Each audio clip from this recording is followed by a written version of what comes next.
Les vrais assistés ne sont pas forcément ceux auxquels on pense. Une entreprise comme LVMH, par exemple, numéro 1 mondial du luxe, qui en 2023 a fait 16 milliards d'euros de bénéfices et qui, dans le même temps, a touché près de 300 millions d'euros d'aide publique. À quoi ça sert? Eh bien, ça sert à augmenter la rémunération de ses actionnaires, ces quelques ultra-riches qui reçoivent les dividendes de ces grandes entreprises. On a cherché dans les budgets et on s'est rendu compte qu'il y avait une somme qui en réalité était un peu cachée.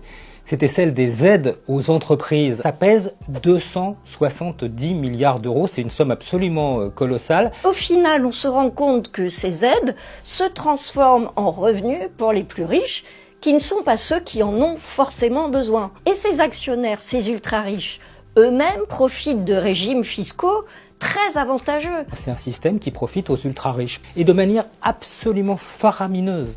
La fortune des plus riches a doublé, triplé, quadruplé ces dernières années.